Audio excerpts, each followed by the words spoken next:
ይቆዩ። ከአንድ ዓመት በኋላ እነዚያ ሴቶች እየመጡ በዳኞችና በንጉሱ ፊት ይለፉ። ከዚያ በኋላ ከነዚያ የተመረጠችው ንግስት ትሆን አሉ። ተስማማ ንጉሱ። ሴቶቹ ተመረጡ። አሳጥሬ ነው ማለት።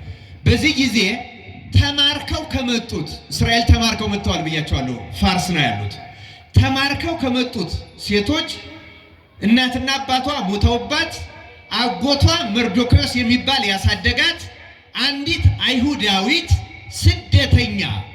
ስደተኛ በችግር ያለች በድህነት ያለች ግን ደግሞ መልከ መልካም ውብ ሴት ስሟ አስቴር የተባለች በ127 ሀገሮች ተመርጠው ከመጡት ቆነጃጅት አንዷ ሆና ወደ ቤተ መንግስት ገባች።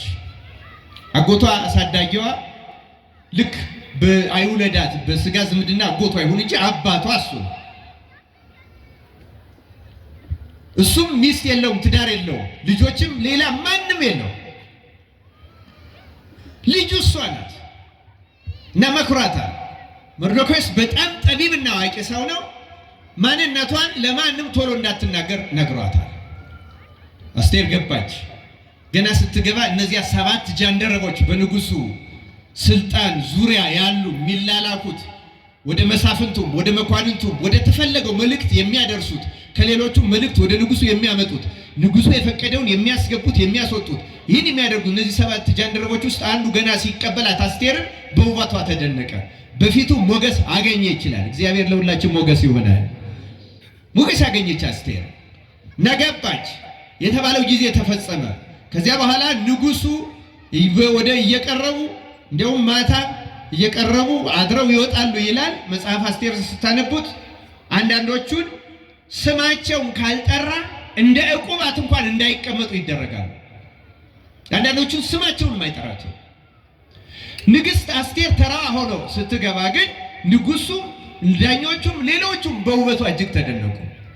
ከዚያ ንግስት አስቴር የንጉስ አርጤክስ ንግስት ሆና በአስጢን ፋንታ ስደተኛ አስቴር ደሃ አስቴር ያለ እናትና ያለ አባት ቀርታ አጎቷ በማደጎነት ያሳደጋት አስቴር የገናናው ንጉስ የአርጤክስ የዚያ በ127 ሀገሮች ላይ የተሾመው ምርኮኛዋና ስደተኛዋ ንግስት ሆና ተሾመች። አስደናቂ ነው ክርስቲያኖች ስንሰማው ታሪኩ። እግዚአብሔር ሰውን ከየት አንስቶ ወደየት ሊያደርስ እንደሚችል መገመት ይቻላል። ጥበቡን ብልሃቱን መመርመር ይቻላል።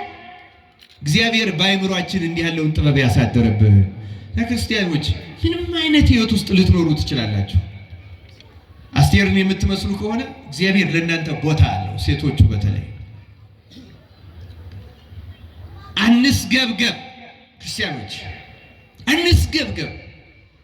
አስቴር ስግብግብነት የላትም። ፍላጎት እንኳን የአርጤክስ ይህ የአንድ ባለስልጣን ሚስት ሆናለሁ ብላ አስባ ማታውቅም፣ ፈልጋውም አታውቅም። እሷ ሌላ ሰዎች ከሚያዩት ውበት የበለጠ ሌላ ውበት አላት። ውስጣዊ ውበት፣ እግዚአብሔርን የመውደድ ውበት፣ ትእዛዙን እና ሕጉን የመጠበቅ ውበት፣ የአጎቷን እንደ ያሳዳጊዋን የአባቷን ምክር የመስማት አንድም ቀን ወደፊት ታዩታላችሁ። ንግስት እንኳን ልጁ ሆና እያሳደጋት ንግስት እንኳን ከሆነች በኋላ ከመርዶክዮስ ምክር አንድ ቀን ወጥታ አታውቅም። ከወላጆቻችን ምክር ማንወጣ እንድንሆን እግዚአብሔር ይርዳል።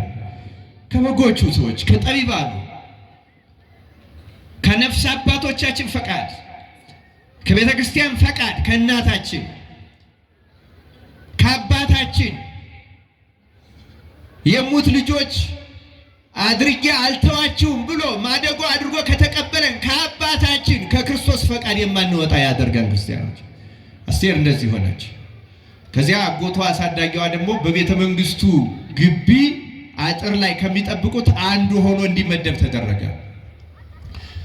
እንዲህ እያለ ሳለ የንጉሱ 2 ትልልቅ አማካሪዎች ነበሩት፣ ገበታና ታራ የሚባሉ። እነዚህ ንጉሱን ገለው ስልጣን ለመያዝ መከሩ። የነዚህ ሰዎች ምክርና ሐሳብ መጽሐፍ አስቴር ምን ይላል? ለመርዶክዮስ ተገለጠ ይላል። ለመርዶክዮስ ምን አለ? ተመልከቱ። ሰዎች ነገሩት አይልም፣ እንደዚህ ነው አይልም፣ እንደዚህ ነው አይልም። ለመርዶክዮስ ተገለጠ ነው የሚለው። የዲያብሎስ ምክር እግዚአብሔር ለኛ ይግለጥልን። በእውነት ተገለጠለት። አነጋገሩ ራሱ መልእክት ያለው ነው። ተገለጠ።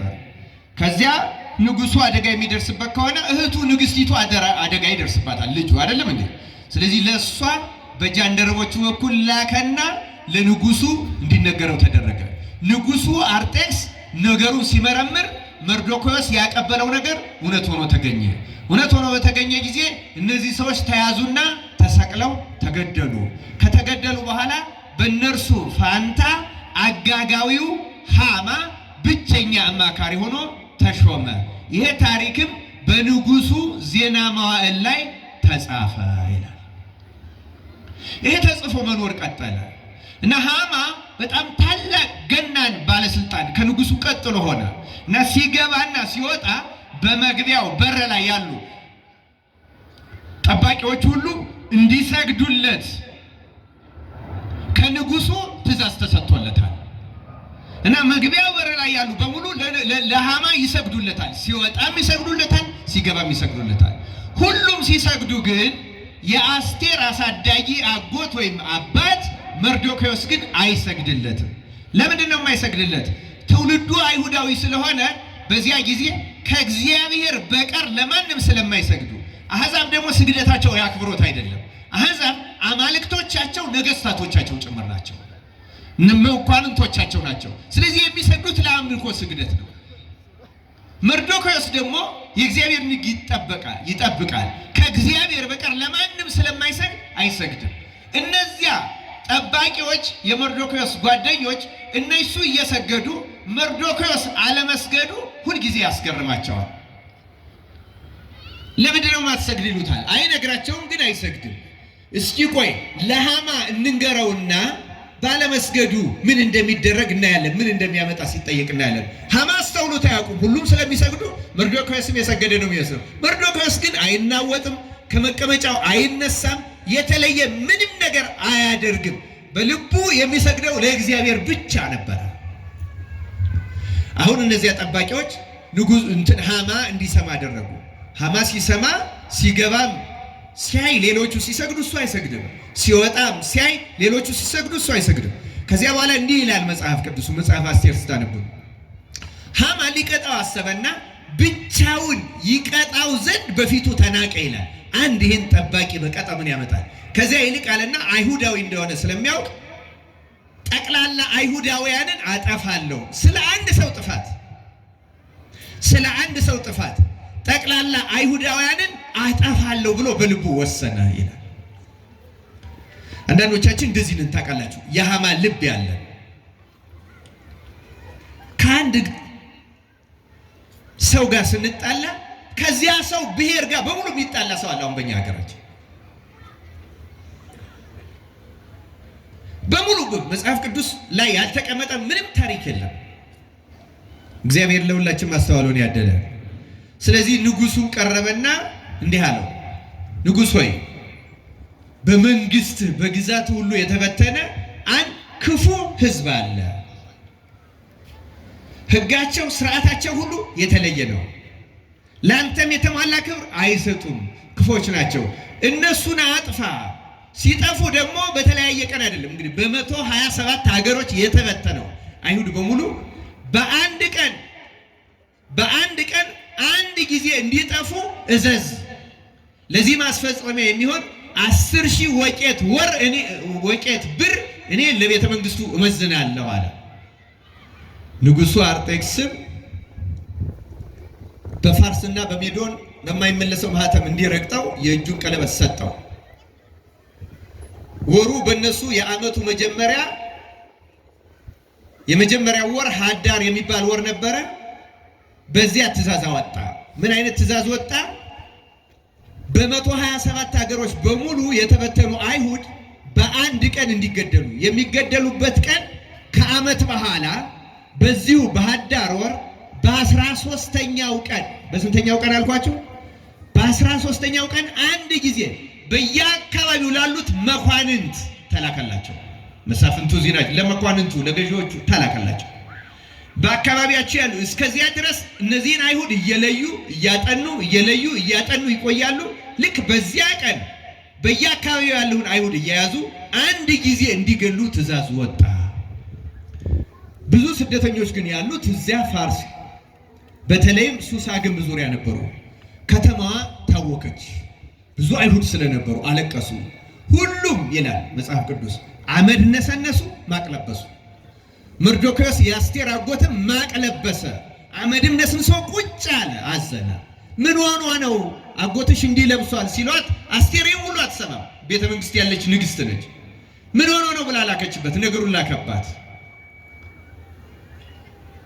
እና እባክህ ልብስ ልላክልህ፣ ቀይረህ ልበስ፣ ደህና ልብስ ልበሳ። እንዴ ይሄ እኮ አንቺን ሁሉ ይመለከታል እና አሁን ይሄ ለንጉሱ ነግረሽ ይሄን አዋጅ ካላስገለበጥሽ ምን ትረቢያለሽ አላት። እንዴ ንጉሱ እኮ በዚህ ወር ጨርሶ አላስጠራኝም። እንደምታውቀው ደግሞ ቅድም እንደነገርኳችሁ ወደ ንጉሱ ዙፋን ወደዚያች ወደሱ ወደሚቀመጥባት አዳራሽ ማንም ሰው ሳይጠራ ከገባ ይገደላል። ስለዚህ እኔ ይሄን ላደርግ አልችልም አለች። እንግዲያውስ አላት መርዶክዮስ አንቺ ንግስት በመሆንሽ ብቻ አየች። ትናንት የደሃ ልጅ ነበርሽ። ትላንት ያለ እናት ያለ አባት ያሳደግኩሽ ነሽ። ትላንት ምስኪን ነሽ።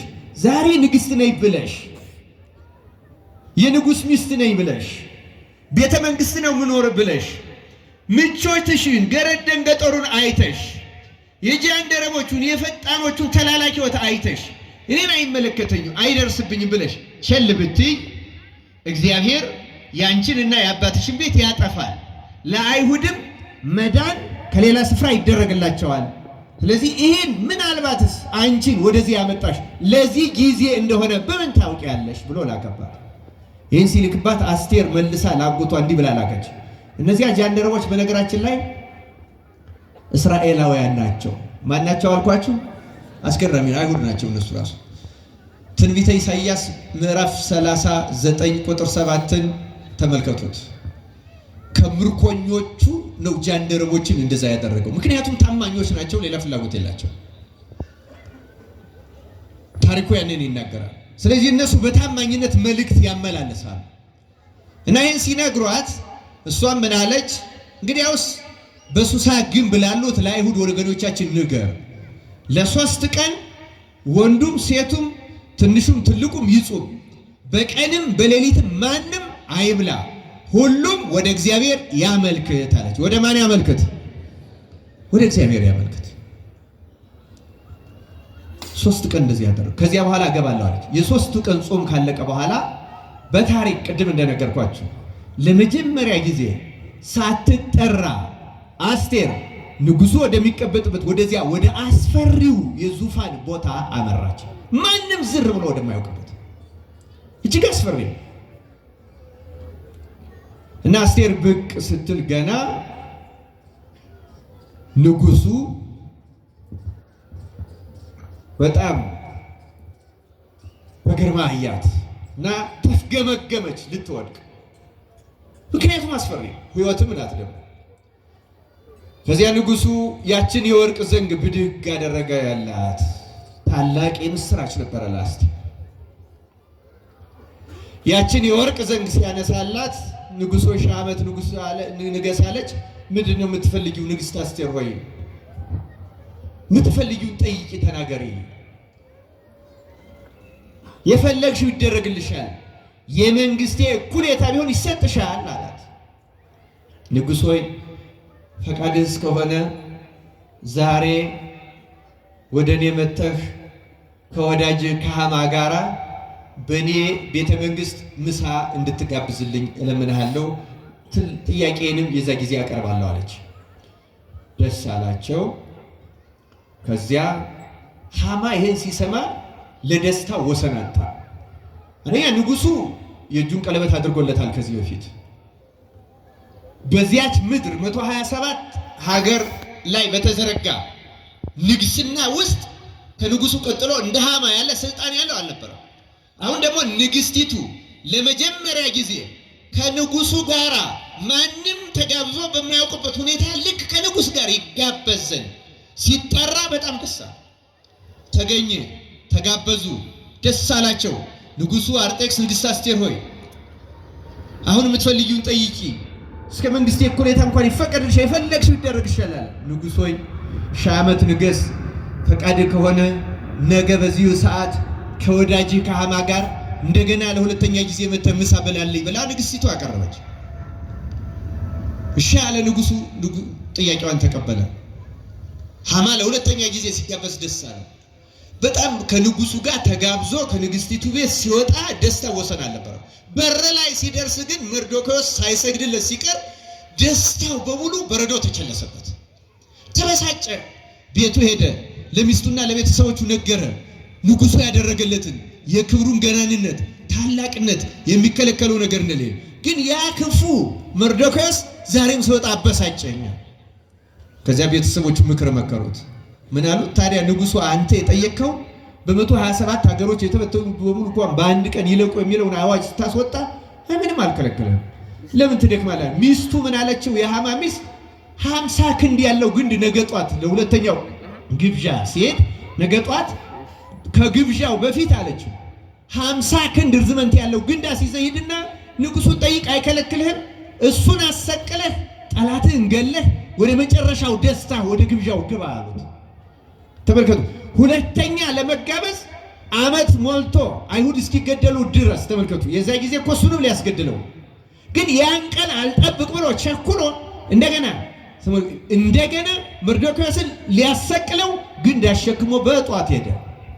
ንጉሥ አርጤክስ ግን የንግሥቲቱን አስቴር ግብዣ ከበላ ከጠጣ በኋላ ሌሊት እግዚአብሔር እንቅልፍ ከለከለው። ማን ከለከለው? እንቅልፍ ሲከለክለው፣ መቼም እንቅልፍ ሲከለከል እንዳሁኑ ቴሌቪዥን የለም በዚያ ዘመን ተነስቶ እንኳን እንዳይ። እስቲ በዘመኔ የተፈጸመው ልመልከት፣ አምጡልኝ ዜና መዋዕሌን አንብቡልኝ አለ። ሲነበብለት ከዚህ በፊት ገበታና ታራ የሚባሉ አገልጋዮቹ ቅድም የነገርኳችሁ መኳንንቶቹ ተነስተው ሊያጠፉት ምክር መክረው መርዶክዮስ ይህን ጥቆማ ሰጥቶ ነገሩ ተመርምሮ እውነት መሆኑ ታውቆ እነሱ እንደተገደሉ በምትካቸው ሃማ እንደተሾመ የሚናገረው ታሪክ ተነበበለት። ልክ ይሄ ሲነበብለት ንጉሡ አንድ ጥያቄ ጠየቀ። ይሄን ውለታ ለዋለልኝ ለመርዶክዮስ ምን ተደርጎለታል ብሎ ጃንደረቦቹን ጠየቀ። ይሄ የደረሰው ሲነጋ ከነጋ ነበረ ይሄ ታሪክ የተነበበለት። ምን ተደርጎለታል ሲል ጃንደረቦች ምን እናድርግለታል? ማን እስኪ ምን ላድርግለት ብሎ ሲያማክር ማን አለ እዚህ በቤተ መንግስት ዙሪያ ከመሳፍንቱ ወይም ከሌሎች ሲል ሃማ መጥቶ በላይኛው አዳራሽ ተቀምጧል እየጠበቀ አሉት። ግባ በሉታል። ገባ ሃማ። ምክንያቱም ንጉሥ ሳያስጠራው ማንም መግባት አይችልም። ገባ። ሲገባ ንጉሡ አንድ ጥያቄ ጠየቀው። ንጉሡ ለሚወደው ምን ያድርግለት? ምን ያድርግለት ንጉሡ ለሚወደው ሲለው ሃማ በልቡ ማንን የሚወድ ይመስለዋል? ንጉሡ ሲገምቱ ራሱን አይደለም። ከኔ በቀር ንጉሡ የሚወደው ማን ነው አለና ሲያስብ የቀረውን ነገር አሰበ። የቀረው ነገር ቢኖር በንጉሡ ፈረስ ሰረገላ መቀመጥ ነው። የንጉሡን ልብስ መልበስ ነው። የንጉሡን ዘውድ መድፋት ነው። ንጉሥም ባልሆን እንኳን የንጉሡን ዘውድ ደብቼ ልብሱን ለብሼ በፈረሱ ተቀምጬ አዋጅ ይነገርልኝ ብሎ አስቦ ንጉሡ ለሚወደውማ አለ ሃማ የንጉሡን ልብስ ያልበሱት፣ የንጉሡን ዘውድ ይድፉለት፣ በንጉሡ ፈረስ ያስቀምጡት። ከዚያ አዋጅ ነጋሪ ከፊቱ እየሄደ ንጉሡ የሚወደው ይሄ ነው፣ ስገዱ ስገዱ ስገዱ እያለ አዋጅ እያስነገረ ያሰግድለት ብሎ የንጉሡ ክብር ለንጉሡ ለሚወደው ይደረግለታልና ምክር ሰጠ። ንጉሡ ይሄን ሲለው ሂድና አንድ ሳታስቀር ይሄንን እደጅ ላይ ላለው ለይሁዳው ሰው ለመርዶክዮስ አድርግለት አለ። ሃማ ጠላታችሁ ርር ይበል ርር አለ። በእውነቱ ለራሱ ያሰበው ለማን ሆነ? ሃማ መርዶክዮስን ሊገል ሲመጣ እግዚአብሔር ምን አድርጎ አደረ? እስኪ ንገሩኝ፣ ምን አድርጎ አደረ? ለመርዶክዮስ ክብር አዘጋጅቶ አደረ። እግዚአብሔር ጠባቂ ነው ክርስቲያኖች። እግዚአብሔር ብርቱ ተዋጊ ነው ክርስቲያኖች። እግዚአብሔር ከማንም ሰው ሊያድነን ይችላል። ከማንም ባለስልጣን፣ ከማንም ተንኮለኛ፣ ከማንም መርዛም፣ ከማንም አይቻልም ከምንለው ማዳን ይችላል አይችልም? ለስም አጠራሩ ክብር ምስጋና ይግባው። ይህን አድርግለት።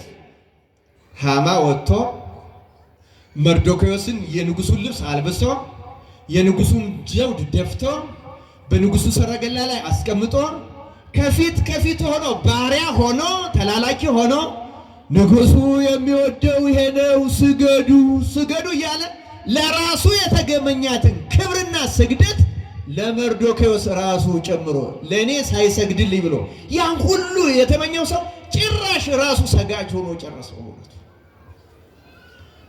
ይህን አድርጎ ተመለሰ። ሲመለስ ከግብዣው በፊት ወደ ቤቱ ገብቶ ሐዘኑን ነገራቸው።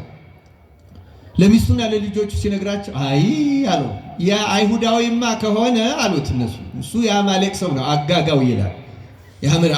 አጋግ ከአማሌቅ ወገን ነው ታውቃላችሁ አይደለም? ያ ጨካኝ ሳሙኤል የገደለው ተመልከቱ። የአማሌቅና የእስራኤልን ነገር እዚሁ በአርጤክስ ቤተ መንግስት ውስጥ እናገኘዋለን ማለት ነው። እሱማ ከሆነ ሳያጠፋ አይተውም ማለችው ሚስቱ ይላል። ለማንኛውም ወደ ንጉሱ ግብዣ ሄድ ተባለ። እያዘነ ወደ ንጉሱ ግብዣ ወደ ንግስቲቱ ግብዣ ሄደ። ገባ፣ በሉ፣ ጠጡ። ንግስት አስቴር ሆይ ምን ላድርግልሽ? የመንግስቴን እኩሌታ እንኳን እሰጥሻለሁ ሲላት፣ ጌታዬ ንጉሥ ሆይ ህዝቤም እኔም ለሞት ተላልፈን ተሰጥተና አለችና አስቴር ምን አለ? ለመሸጥ ለባርነት ቢሆን ኖሮ ዝም ባልኩ ነበር። ለመገዛት ቢሆን ለመጨቆን ቢሆን ለመሸጥ ቢሆን ይሁን ብዬ ዝም ባል። አሁን ግን ለሞት ተላልፈን ተሰጥተን። ማን ነው ይሄን ያሰበው? ይሄን የደፈረው ንጉሥ ነው። በልቡ ይሄን ያሰበው ማን ነው? ይሄን ያደረገውስ ወዴት ነው አላት። ሲላት ንጉሥ ሆይ ይሄን ያደረገውማ ባለሟልህ ሃማ ነው አለችው። ንጉሡ ከመበሳጨቱ የተነሳ መቋቋም አቅቶት ከንግስቲቱ ቤተ መንግስት ወጥቶ ወደ አትክልት ቦታው ገባ። ሃማ አንድ ነገር እንደሚገጥመው አወቀ። አሁን ብቸኛ ልታድነው የምትችለው አስቴር ናት። እሷን ልለማመጥ ብሎ አልጋዋ ስር ላይ ሄዳ በተቀመጠችበት ሄዶ አልጋዋ ላይ ወደቀ አስምሪ ብሎ ንጉሱ ከንዴቱ ሳይወጣለት ሲመለስ አልጋዋ ስር ወድቋል። እንዴ ደግሞ ሚስቴን በአልጋዋ ይጋፋታል እንዴ ያለ ንግስቲቱ ምላ ልክ ብስጭቱ ልክ እንደዚህ የእሳት አሎሎ እንደሚሆነው አይነት አይኑ ሲሆን ሃማን በማየቱ ነው እንደዚህ ንዴቱ የጨመረ ብለው የንጉሱን ንዴት ለመቀነስ ጃንደረቦቹ ሃማን ልብስ አለበሱት፣ ጋረዱት እንዳያየው ንጉሱ። ይገርማቸው ምን ላድርግ ብሎ ሲበሳጭ ከአማካሪዎቹ አንዱ ሃማ መርዶክዮስን ለማስገደል ይዞት የመጣው 50 ክንድ ግንድ ላይ ተቀምጧል አሉት። አውጡና በዚያ ግንድ ላይ ሃማን ስቀሉት። ኧረ ተይ፣ የዛሬው ትምህርት እልልታ የለውም፣ አብይ ጾም ነው። ዝም በሉ እስቲ እሺ። ስቀሉት አለ። አውጥተው ሰቀሉት። እግዚአብሔር እንደዚህ ከመሆን በቸርነቱ ይጠብቃል። ከዚያ በኋላ ንግስቲቱ አስቴር እንደገና ወደ ንጉሱ ቀርባ አመለከተች። ምን እንደሆነ ታውቃላችሁ? ንጉሱ መጀመሪያ ምን እንዳደረገ ታውቃላችሁ? አሁን ህዝቤ ሃማ ቢሞትም አዋጁ ግን ወጥቷል፣ ተላልፏል፣ ለ120 ሀገሮች ተበትኗል። ስለዚህ አዋጁን በአዋጁ ሻር ብላ ለመነችው። በንጉሱ ማህተም የታተመ ስለሆነ ያን አልሽርም እኔ አላት። ግን መርዶክዮስን ጥሪው በሃማ ቦታ ይሾም። አንደኛ የንጉሱን ዙፋን ላይ ተቀምጧል፣ ከዙፋኑ በቀር በፈረሱ ተቀምጧል፣ ዘውዱን ደፍቷል፣ ክብሩን አግኝቷል፣ በሰረገላው ላይ ሄዷል። ምንም የቀረበት የለም። ይገርማቸዋል። አሁን ከሃማ እጅ የነበረውን ቀለበት አውጥተውታል ሲሰቅሉ። ያን ቀለበት ከሃማ እጅ የወጣውን በመርዶክዮስ እጅ ያደረገለት ንጉሱ። የሃማን ስልጣን በሙሉ መርዶክዮስ ወሰዳት። አሁን አላት ንጉሱ ለንግስቲቱ የፈለጋችሁትን አዋጅ እንደገና አውጡ፣ ሌላ ማህተሙም ይሄው በፋርስና በሜዶ ማህተም አተማችሁ ላኩ አላት። መርዶክዮስ የመጀመሪያውን አዋጅ አወጣ። ምን አይነት አዋጅ?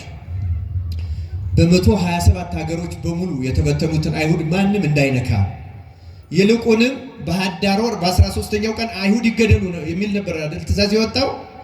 አይሁድን ለመግደል የተማከሩትንና ክፋት ያሰቡትን በእነርሱ ፋንታ ግደሏቸው በዚያው ቀን።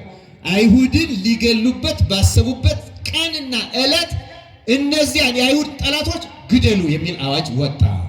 ፈጣን ፈረሰኞች ታዘዙ። በጣም የሚገርማችሁ በመጽሐፍ አስቴር ላይ እንደተጻፈው የመጀመሪያዎቹ መልእክተኞች ከመድረሳቸው በፊት በሩቅ ሀገሮች ላይ ኋለኞቹ ቀድመው ደረሱ። የቅርቦቹ ላይ ግን ደርሰው ጠላቶቻቸው በሙሉ ሿፊ እንደ ባልጩት ታውቃላችሁ፣ የድንጋይ እንዳሁኑ ዘመናዊ መሳሪያ እሱን እየሳሉ አይሁድን ወግረው ለመግደል ገና ቀኑ ሳይደርስ የተሰለፉ ነበሩ። የአይሁድ ጠላቶች በእግዚአብሔር ጥበብ ቀድመው ታወቁ ማለት ነው። እና በምትኩ በአመቱ እነዚህ ተገደሉ። ታሪኩ እንደዚህ ያለ ነው። እንግዲህ ከታሪኩ የምንማረው ምንድን ነው? ረጅም ታሪክ ነው። አጫጭር መልእክቶችን ላስተላልፍላችሁ። ርዕሳችን ምን የሚል ነው? የማን ውበት? የአስቴር ውበትን አያችሁት አይደል? አስጢንን ያስናቀ ውበት ነው የአስቴር ውበት። አንደኛ የመጀመሪያዋ ንግስት አስጢንን ያስናቀ ውበት ነው። ሁለተኛ ንጉሱንም ሁሉንም ያማለለ ውበት ነው የአስጢን ውበት። የአስቴር ውበት የአስቴር ውበት ብቸኛ ማንም የማይገባበት ዙፋን ውስጥ የደፈረ ውበት፣ የወርቅ ዘንግ የተነሳለት ውበት፣ ሃማን የመሰለ ጠላትን ያጠፋ መንፈሳዊና በእውነቱ እግዚአብሔራዊ ውበት፣ በር ላይ የነበረው መርዶክዮስን በሃማ ቦታ ከፍ ያደረገ ውበት፣ የተሰደደን ሕዝብ በ127 ሀገር ላይ እንደገና ከንግስና ዙፋን ያጋራ ውበት ነው የአስቴር ውበት። ይህ ውበት የማን ውበት ነው? መልእክቶቹን ባጭሩ አስቀምጣለሁ። ቅድም የንጉሱን መንግስትና የግዛቱን ታላቅነት የነገርኳችሁ ይህንን በሶሎሞን ቤተ መቅደስ ይመሰላል። ከዚያ በቀር እንደዚህ አስፈሪ በምድር ላይ አልነበረ። ይሄ የእግዚአብሔር ምሳሌ ነው ይላሉ ሊቃውንት። የማን ምሳሌ ነው? የአርጤክስ ግዛት። አርጤክስና የግዛቱ የማን ምሳሌ ነው? የእግዚአብሔር አብ። ለምን?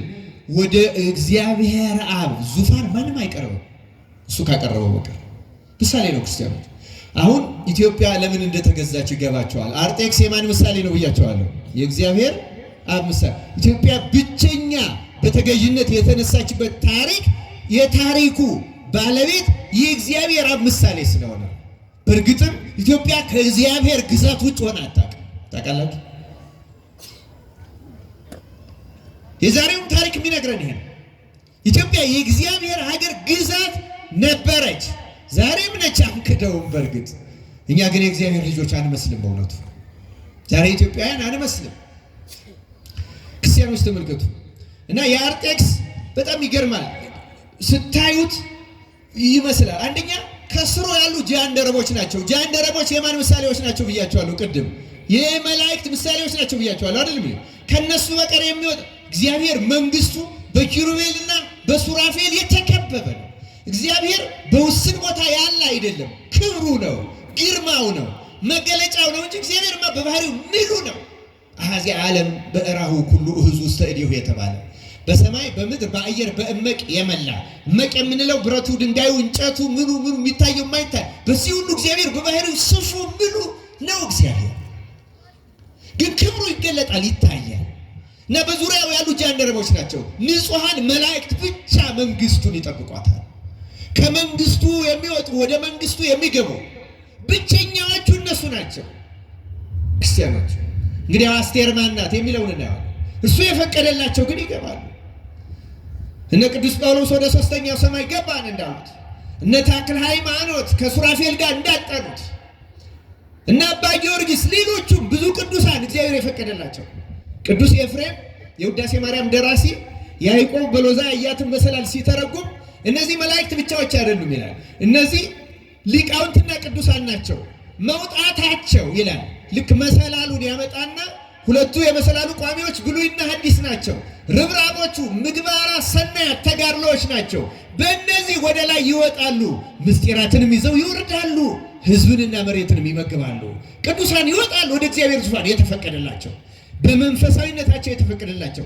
ልክ እንደ መላእክት ንጹሐን መሆን ሲጀምሩ መላእክት ይወጡባት ይወርዱባት እንደነበረ ከሰው ልጆች መላእክትን የመሰሉ ወደ እግዚአብሔር ዙፋን መውጣት መግባት ይፈቀድላቸዋል። ረቂቅ ነገር ይገለጽላቸዋል። ለማንም ያልታየ ይታያቸዋል። ምስጢር ይሰጣቸዋል። ልዩ ልዩ ነገር ይደረግላቸዋል። በረከታቸው የቅዱሳን ሁሉ ይደረብን። ክርስቲያኖች ወደዚያ ዙፋን ማንም አይቀርብም። ወደ ሥላሴ ዙፋን ማንም በእውቀትም ቢሆን በሰለስቱ ምዕት ቅዳሴ ላይ እንደሚለው በሥላሴ መካከል የምትገባ አይምሮ አትኑር።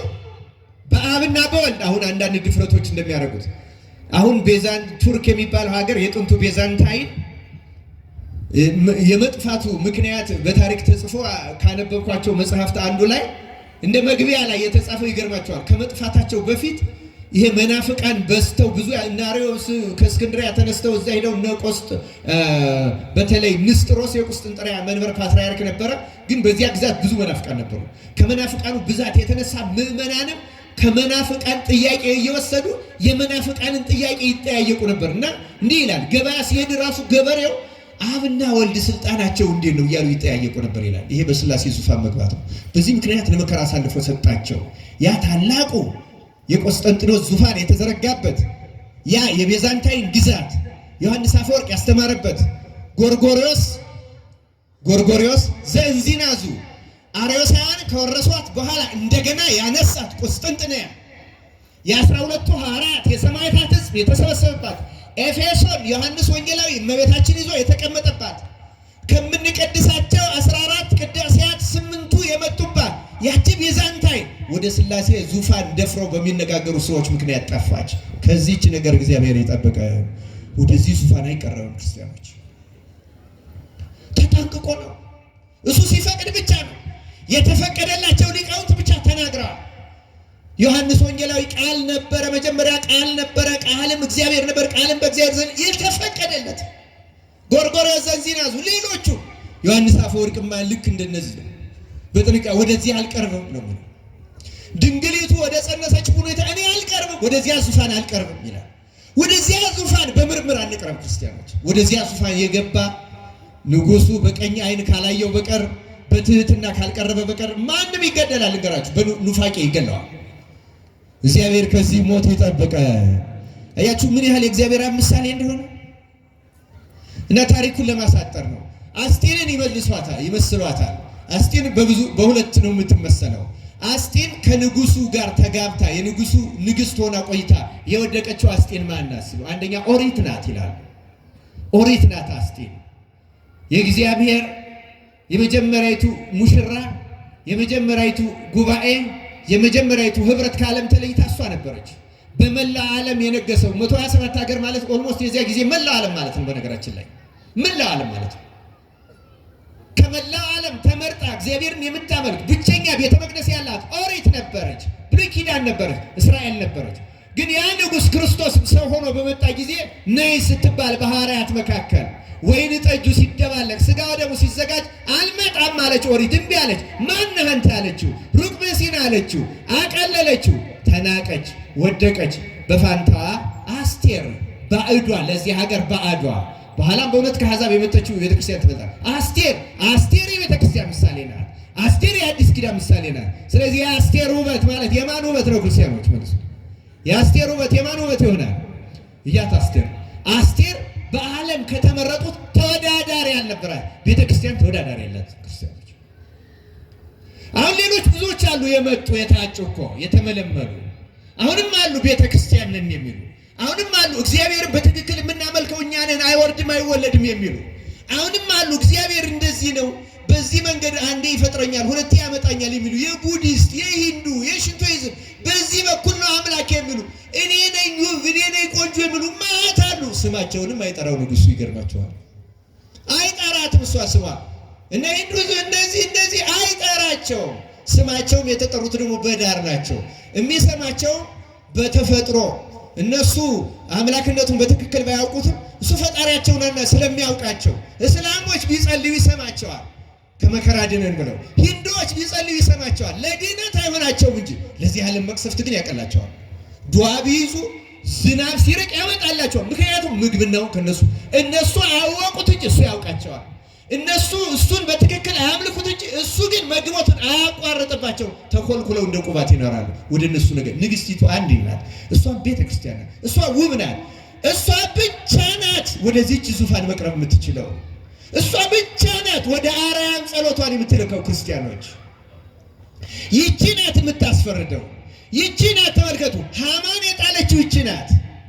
ግራዚያኒን የጣለችው አስቴር ቤተ ክርስቲያን ናት። ክርስቲያኖች ልንገራችሁ፣ ታቦቷን ይዛ ብዙ ጊዜ ታቦቱ ይነገራል። ልንገራችሁ ከታቦቱ በላይ ግን እስኪ አንዳንድ ነገሮች ላንሳ። ታሪኩን እስኪ ነው ታሪኩን ውበት ምን አይነት ውበት እንዳለ አሁን በኔ በታሪክ ካነበብኩት ለዚህ ትምህርት እንደው ከዕለቱ ጋር ስለሚገናኝ አንዳንድ ነገር ላንሳ። የኢትዮጵያውያን ውበት ምን እንደሆነ ክርስቲያኖች፣ የኢትዮጵያውያን ውበት አምልኮተ እግዚአብሔር ያላቸው ሰዎች ውበት፣ ፈሪሃ እግዚአብሔር ያላቸው ውበት። ኢትዮጵያ በአፄ ምኒልክና በእቴጌ ጣይቱ መሪነት አድዋ ላይ ድል ከመሳቷ ቤት ጦሯን አስከትታ ስትዘምት የጦሩ መሪ ፊታውራሪ ገበየው ይባላሉ። ማን ይባላሉ? እና የዛ ጊዜ ደጃዝማች ይመስሉኛል ወይም ሀብተ ጊዮርጊስ የወሊሶን ጦር ተከትለው ሄደው ነበር። እና ሀብተ ጊዮርጊስ በጣም ጥበበኛ ሰው ናቸው። አንድ ብልሃት አቀረቡ ከጦርነቱ በፊት በአፄ ምኒልክ ችሎት። ምን አሉ ሀብተ ጊዮርጊስ? ጦራችንን ልክ እንደ ደጋን እንደዚህ አድርገን እናሰልፈው፣ ከዚያ መሃል ላይ ያለው ይተኩስ ወደ ጣሊያን፣ ጣሊያን በዚህ በኩል ነው ጦርነቱ ብሎ በዚያ ሲተኩስ ይሄ መሃል ላይ ያለው ወደ ኋላ አውቆ ይሽሽ። ጣሊያን እያሸነፍኩ ነው ብሎ እነሱን ተከትሎ ሲገባ በግራና በቀኝ የቀረው እንደ ደጋን እንደ ክብ ሄዶ ገጥሞ ጣሊያንን ከመሃል አስገብተን እንጨርሰው የሚል ምክር አቀረበ። ጥሩ ነው አይደለም? ምክሩ ተናገር ውስጥ ጥሩ ነው አይደለም? አሁን በዚያ ጊዜ ዘመናዊ የጦር ስልት ስለሌለ እንደዚህ ያለ ብልሃት አሁን ይሄ ቆረጣ ምናምን ዘመናዊ ተንኮል የተመላ የጦር ስልት አለ እና አፄ ምኒልክ በጣም ሰው አክባሪ ስለሆኑ እሳቸው ምክሩ ቢስማማቸውም ግን የጦሩ አለቃ ገበየው ስለሆኑ ፊታውራሪ ገበየው ምን ትላለህ አሏቸው። ፊታውራሪ ገበየው ምን እንዳሉ ታውቃላችሁ? ጣሊያን ጠላቴም ቢሆን በጀርባው አልወጋውም። እዩት ውበት፣ እዩት ፌርነስ፣ ፍትህ። እኔ ፊት ለፊት እኔ ገበየው ፊት ለፊት ነው የምገጥም እንጂ ጠላቴም ቢሆን ከጀርባው አልወጋውም። እንዲሁ ምን አይነት ውበት ነው ክርስቲያኖች! ይኸው እግዚአብሔርን እንዲረዳን ያደረገው ይህ ውበት ከየት አገኙት? ከቤተ ክርስቲያን። ለጠላት እንኳን ርኅራኄ ያላቸው፣ ፍትህ ያላቸው፣ በእውነት ለሰው ልጅ አክብሮት ያላቸው ኢትዮጵያውያን እንደዚህ ነበሩ። ያሁን የኢትዮጵያውያን ችኩልነት እዩት፣ ለፍላፊነታችን እዩት፣ ግልብነታችን፣ አለማስተዋላችን የምናደርግ አሁን እኮ ዛሬ ሰው እንኳን ጠላቱን አይደለም ቤተ ክርስቲያኑን በጀርባ የሚወጋ ነው ዛሬ። ገበየው ለጠላቱ ለጣሊያን ለጀርባው ይራራላታል። የዛሬው ኢትዮጵያዊ አባቱንም በጀርባው ይወጋል። ዛሬ እግዚአብሔር ማስተዋሉን ያድለን። ዝም ብለው ነው ያሸነፉ። ታቦት ዛሬ ማውጣት አቅቶን ነው። ታቦት እኮ ይኸውላችሁ እስራኤልም ይዘው ወጥተው ነበረ። የእግዚአብሔር ሲሆኑ አሸንፈዋል። የእግዚአብሔር ባልሆኑ ጊዜ፣ ሐሳባቸው በከዳቸው ጊዜ፣ አእምሯቸው በተበላሸ ጊዜ ግን ታቦተ ጽዮን ተማርካለች። ድሉ ያለው ታቦቱ ላይ አይደለም። ልንገራችሁ፣ ድሉ ያለው አማናዊው የሰው ልብ ውስጥ ከእግዚአብሔር ጋር ባለው ግንኙነት ነው። ክርስቲያኖች ልንገራችሁ፣ ዋናው ድል ያለው ልብ ውስጥ ነው፣ ፍትህ ውስጥ ነው፣ እውነት ውስጥ ነው፣ ቅንነት ውስጥ። ውበት ማለት ነው ክርስቲያኖች። ይሄ የቤተ ክርስቲያን ውበት ጥንት የቤተ ክርስቲያን ውበት በጦር መሪዎች ላይ ሁሉ ይገለጥ ነበረ። ዛሬ በአስተማሪዎች እንኳን አይገለጥም። እውነቱ እኛ እንኳን አሳፋሪዎች ነን፣ ግብዞች ነን፣ አስመሳዮች ነን። የምንናገረው ነገር ደረቅ።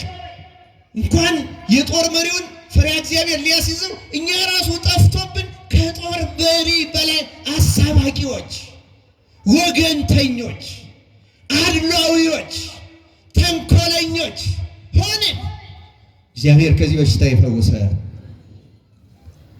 መርዶክዮስ የመድኃኔ ዓለም የክርስቶስ ምሳሌ ነው። ሲን ስለጨረስኩ መርዶክዮስ አይታችሁታል። ተደብቆ የነበረ ፍጹም ጠቢብ ነው። መድኃኔ ዓለም ከድንግል ተወልዶ ተደብቆ ነው የኖረው። ምክሩን የሚሰሙ ግን ይጠቀሙ ነበረ። ያቺ ጉባኤ ሲሰበስባት በሱ የምትመከረው ሁሉ ትድን ነበረ። መርዶክዮስን እዩት። አስቴርን ያሳደጋትን ያልወለዳትን፣ ክርስቶስም እንደዚያ ነው። በስጋ ተዘምዶ አይደለም፣ ያ በመስቀሉ ወልዶ ልጆቹ ያደረገን ጓላ ማውጣት ሆኑ ዘንድ አልተዋችሁም ያለን እርሱ ነው። በእውነቱ መርዶክዮስ ለሃይማ አልሰግድም አለ። ክርስቶስ በአብይ ጾም ማቴዎስ ወንጌል ምዕራፍ 4 ላይ ሰይጣን ወድቀ ብትሰግድልኝ ይሄን ሁሉ እሰጥሃለሁ አለ። አልሰግድም አለ መድኃኒዓለም። ክብር ምስጋና ለእርሱ ይግባ። ለእሱ የሚነገር ሆኖ አይደል፣ ግን ምሳሌነቱ አንጻር በአንጻር ነው የሚታየው። ክርስቲያኖች የአስቴርን ለዚህ ያበቃት ክርስቶስ ነው። ቤተክርስቲያን ለዚህ ያበቃት ማን ነው? ቤተክርስቲያን ውብ ያደረጋት ማን ነው? አስተዋይ ያደረጋት ማን ነው? ክርስቶስ ነው። አስቴር ንግሥት ሆና ከመርዶክዮስ እንዳልወጣችው ቤተክርስቲያንም ንግሥት ከሆነች አካሉ ከሆነች በኋላ ከክርስቶስ ፈቃድ ወጥታ አታውቅም። እውነተኛዋ ቤተክርስቲያን ከክርስቶስ ድምፅ፣ ከክርስቶስ ፍትሕ ለእርሱ ከመንበርከክ ወጥታ አታውቅም። ከወጣች ትጣላለች። ምክሯም እንደዚያ ነው። ክርስቲያኖች ያው ሃማ ማንን ሊሰቅል እንጨቱን አመጣ? ማንን ሊሰቅል አመጣ? በጣም ይገርማቸዋል። በዝርዝር ብታዩት አስገራሚ ነው። ለምሳሌ በወሩ በ13ኛው ቀን ነው ይገደሉ ያልኳቸው። አሁን ለምሳሌ የኛ ፋሲካ ወዲያ ወዲህ የሚለው በምን ምክንያት ይመስላችኋል? እስራኤል ከግብፅ ሲወጡ በጨረቃ በሆነ በ14ኛው ቀን ነው ፋሲካቸውን ያደረጉ። የወሩ 14ኛው ቀን ማለት አሁን ጨረቃ ትታያቸዋለች አይደል? ትንሽ ናት አይደል? አሁን ስታያት እያደገች ሄዳ ትልቅ ትሆናለች አትሆንም? ሙሉ ትሆናለች። የወሩ በጨረቃ የወሩ አጋማሽ 13 ለ14 14 ማለት ጨረቃ ሙሉ የምታደርግበት ነው። ፋሲካውን የበሉት የወጡት በዚያ ነው። ፋሲካችን ወዲያ ወዲህ የሚለው ሁልጊዜ በሙሉ ብርሃን ስለሚደረግ ይሄም የወሩ አጋማሽ ማለት ተመልከቱ፣ ያ ብርሃን ያንን የእስራኤልን ድነት የፋሲካውን በዓል የሚያመለክት ነው። ክርስቲያኖች የወሩ አጋማሽ አስገራሚ ነው በጣም እያንዳንዱ ነገር እና ተመልከቱ። በዚህ አንድ ጊዜ የእግዚአብሔርን ሕዝብ ማጥፋት ሰይጣን ዓላማው ያልነበረ ክርስቶስን ሲገል ተከታዮቹም እንደሱ ይበተናሉ። እሱ ያስተማረው ትምህርት ምግባራት ሰናያት ሁሉ ይጠፋሉ። ክርስቶስም ራሱን ደብቆ እንደ መርዶክዮስ ደብቆ ስገድልኝ ብቻ እያለው አልሰግድልህም ብሎት አይቶት አሸንፎት እና በፊቱም ተንቆ ነበር። አይሁድን አስነሶ የሚያጠፋው ነበር የመሰለው። ግን ተመልከቱ ሃማ መርዶክዮስን ሊሰቅል ባመጣበት ዕለት በፋንታው ማን ነው የተሰቀለ? ማን ነው የተሰቀለ? ታሪኩ ስለ ማን ነው የተሰቀለ? በፋንታው ሃማ ተሰቀለ። ክርስቲያኖች አስተውሉ። በዚያው ቀን ማን ነገሰ? እስኪ ንገሩኝ። ማን ነገሰ? ይኸው ማቴዎስ ወንጌል ዮሐንስ ወንጌል ምዕራፍ 12 ቁጥር 31 ላይ ይመስለኛል፣ ቁጥር 14 ላይ ወይ 31 እንደዚህ ይናገራል። ጌታ የተናገረው ቃል አለ። ጠላት ወጥቶ የሚጣልበት ጊዜው ደርሷል ይላቸዋል። እና እኔም ወደ ላይ ከፍ ባልኩ ጊዜ ይላል ሁሉም ወደ እኔ እሰበስባለሁ አለ ይላል።